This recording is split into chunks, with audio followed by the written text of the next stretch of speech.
Good day, students, and welcome back to our class. This is Pre 321 Law Enforcement Operation and Planning with Crime Mapping. We will base your discussion on Ulo A, and I will have it subdivided into parts, and this is the part 1. Definition of terms. Police officer is responsible to serve the public and protect life and property. Investigation operation includes investigation of crime or incident, administrative investigation, and similar investigative work necessary to determine the facts and circumstances for filing cases criminally or administratively. Police patrol, considered as the backbone of police organization. Why is the police patrol considered as the backbone of the police organization? That is because they are commonly seen in the cities or municipalities to conduct their patrol. No, they are almost seen by the people to the community because of the what we call police omnipresence. Now we have some functions of a police officer. So the functions of the police officer is to serve and protect and to observe human rights and dignity of a person. So the functions of police officer, they have to protect the interests of the community, but not those who are in illegal performing illegal activities or a particular person of group or criminal. So they are there to serve as the community. So they have to also observe human rights and dignity of a person because they should respect the dignity of the apprehended suspect whenever they are on operation. Okay? Now, we have the categories of um, the police uniform, attire, and accessories. So, the agency prescribed uniform are those uniforms that are being used no when there is a particular activity of the police force. So, whenever they have their um, athletic things to do, they wear their athletic uniforms. So, if ever they're on duty, they wear their Type A uniforms. So appearing before the public. So when a police officer is wearing a police uniform, so he shall not no do some things that are immoral no in the eyes of the public. So a police officer should appear presentable, smart, and well-groomed in and while on actual patrol duties when he is doing his job. He should not eat along sidewalks, okay? Bawal kumain, no? Sa turo-turo si police officer when he is doing his patrol duties. Next, he cannot also smoke, no, while on duty. So that is also prohibited.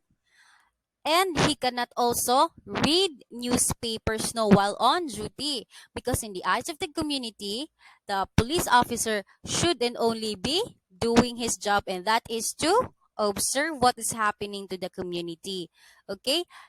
You can eat, you can smoke, or you can read newspapers when you are at home or when you are on your breaks. Okay?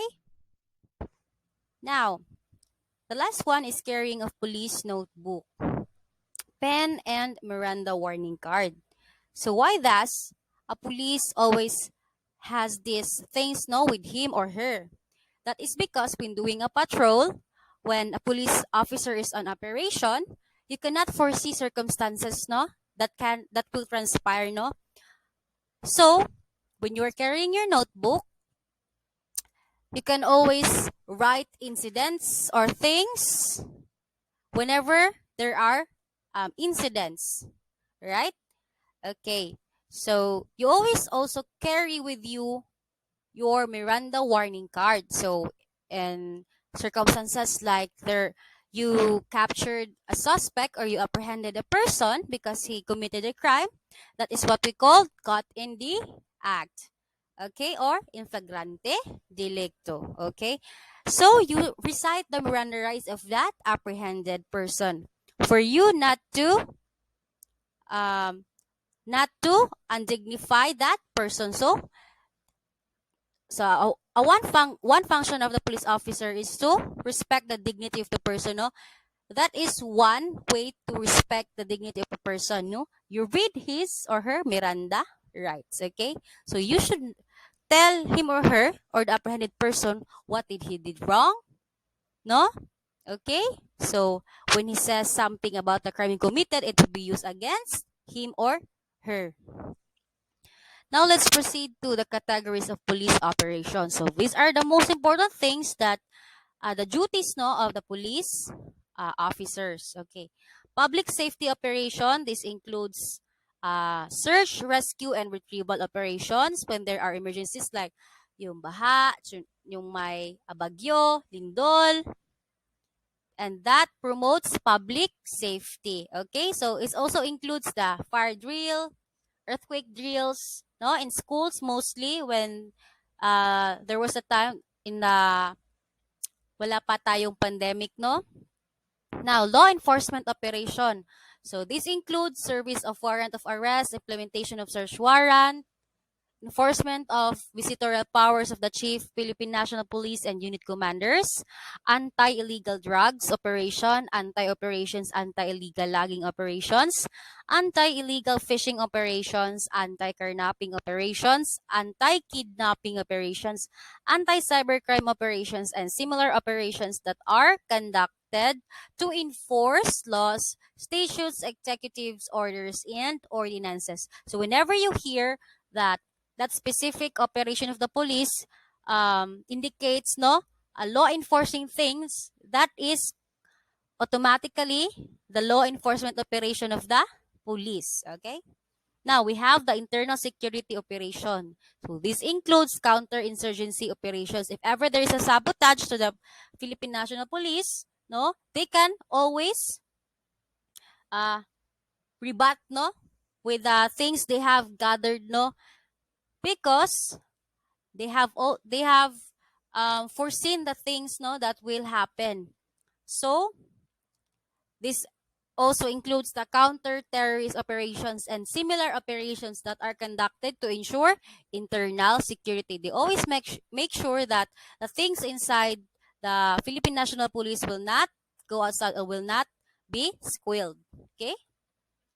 So now, let us have a special police operation. So this includes checkpoint operation, roadblocks, civil disturbance management, or those people na nagarally or making disturbances sa community, no? So, naga-create sila og nuisance, no?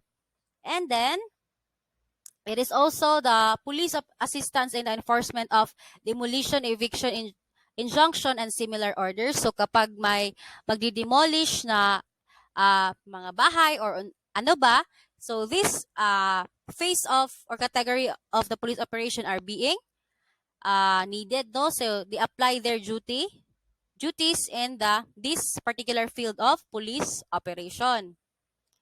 So they also give assistance to the implementation of final court order and order from quasi-judicial bodies, hostage situation, a visit board search and seizure on board marine vessels, and similar police operations that are conducted by police units with specialized training on the peculiarity of the purpose of the mission. Okay, so kapag mga special things na extra talaga, yun yung mga police natin na may mga extra training. So they are assigned to this specific category of police operation. Now, intelligence operation. So, include surveillance operation, counterintelligence, research intelligence, assessment, and similar police intelligence operation conducted to gather information related to security, public safety order. Okay? So, meaning intelligence, nagagather kayo ng mga facts and knowledges that are reliable. Okay? So, along the way, we will discuss what are those types of informations, no? Where does that information came from? Is it reliable, unreliable, true, undoubtedly true, or the like? Okay. Now, Investigation operation. This includes investigation of crime incident, administrative investigation, and similar investigative work necessary to determine facts and circumstances for filing cases criminally or administratively. Okay, so whenever there is an investigation, this category of the police operation comes in. Okay, next, the last one. So you are mostly familiar with this because on a TV show, there is this called scene of the crime operatives, but that is not the meaning of SOCO. Okay, SOCO means scene of the crime operation.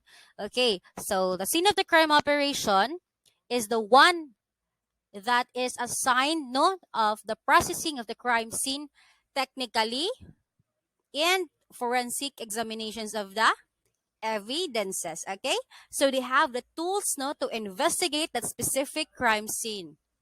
Okay, so as per observation no, on TV shows or on natural incidents or crimes, there's always this tape no SOCO do not enter because or police line do not enter because they're the ones who are assigned to this specific type of crimes. No, this operation of the police is assigned to this task. Okay, so you always think about if you always think about SOCO, you can always have in mind that they use the forensic methods no on examining that specific uh incident of the crime, no, the place of the crime or the corpus delicti or the body of the crime.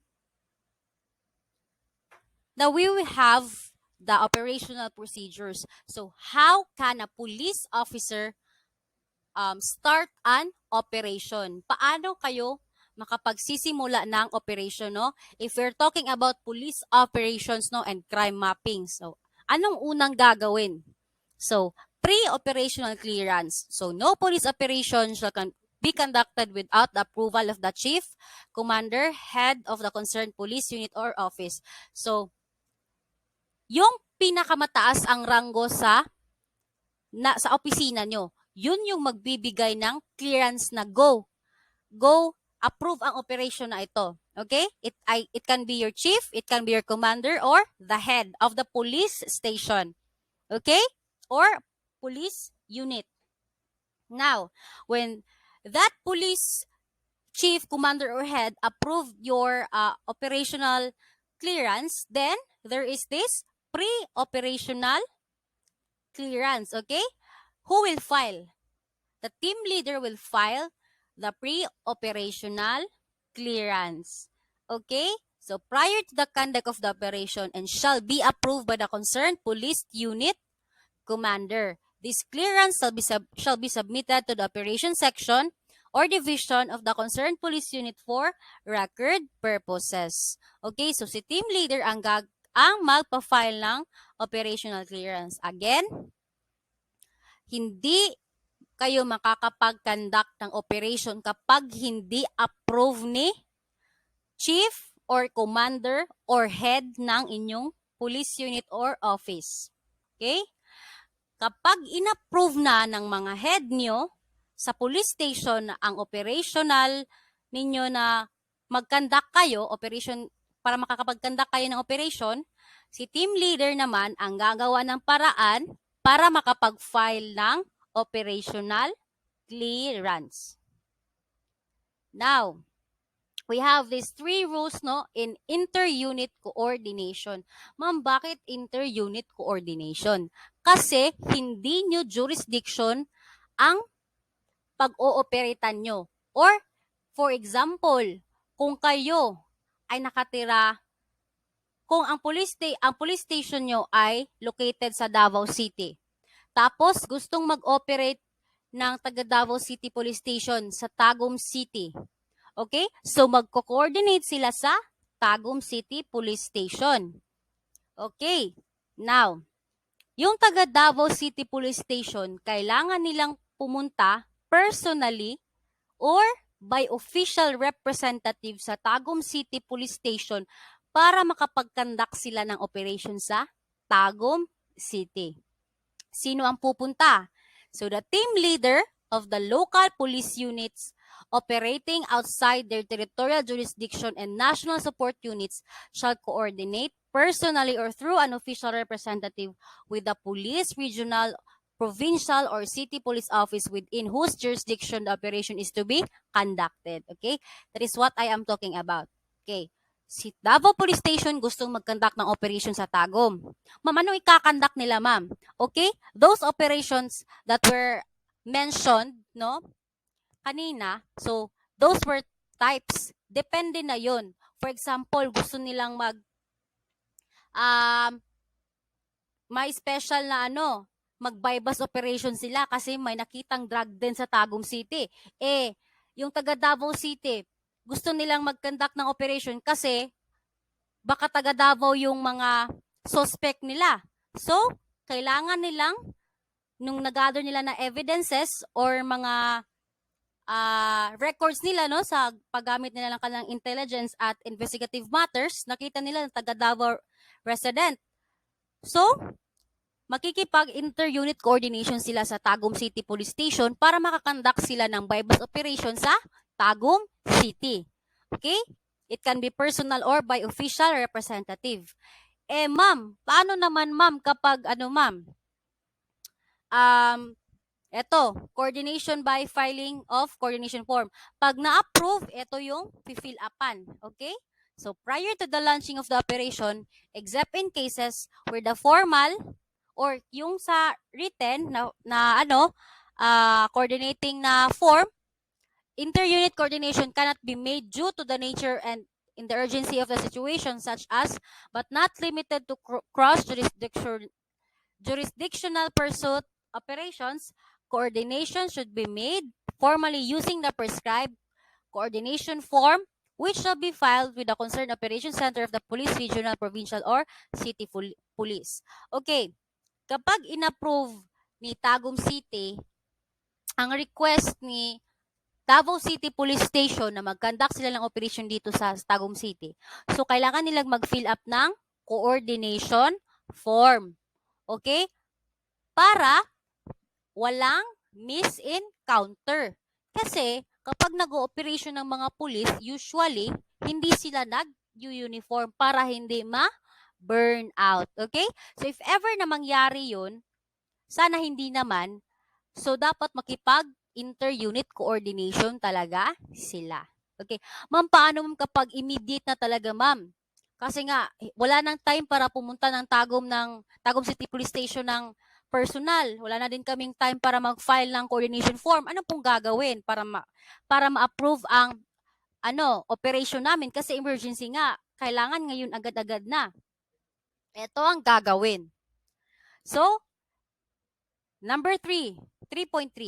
Coordination by practical available means of communication. Okay, this one. In cases where formal inter-unit coordination is not feasible, hindi talaga kaya sa panahon, hindi talaga kaya sa time na mag-communicate personally or written or any forms of communication, the police unit concerned shall endeavor to notify territorial police office through any practical available means of communication at any time during the operation, and if not possible, so shall accomplish and furnish the territorial police office a written incident report immediately after the termination of the operation. This just means that if ever hindi talaga feasible na makapunta ng person na si team leader, walang representative si team leader, at hindi nakapag-file ng operation na form, so ang gagawin nila, pwede silang tumawag, no? Any means of communication, pwedeng tumawag or pwedeng mag-email na lang sa specific na police station kung saan sila magkakandak ng operation. Okay? Kung si taga Davao na police station, hindi talaga makapunta ng Tagum, hindi nakasulat doon ng coordination form. Okay? So, in short, hindi siya nakapagpaalam. So, ang gagawin niya, pwede siyang tumawag in the urgency of time or pwede siyang mag-email, no, agad-agad. If ever, hindi talaga nakapagpaalam na magkakaroon sila ng operation to that specific place, so, ang gagawin nila, magkakaroon sila ng furnished copy dapat sa written incident report sa nangyaring operation, no? Immediately after pagkatapos ng operation na ginawa nila. So, ang example natin, si Davao City Police Station nag-conduct ng bypass operation sa Tagum City. In-inform lang nila through text or through call, through email, and then after that, magbibigay sila ng incident report, no, furnished copy. Pero kung hindi talaga nakapagpaalam through text, through call, or any means, no, agad-agad pagkatapos ng operation, magbibigay sila ng accomplished written incident report. Okay? So that is how you will do your operation, no, when it comes to, when you are concerned, no, to other territorial jurisdiction if it's not your jurisdiction. Okay? So you just follow those instructions, no, whenever you want to be a future law enforcing officer, no, in the near future. So remember that in mind, and that ends the CRI 321 Ulo A part 1 of this discussion. I hope you've learned something. Thank you. God bless and keep safe, everyone.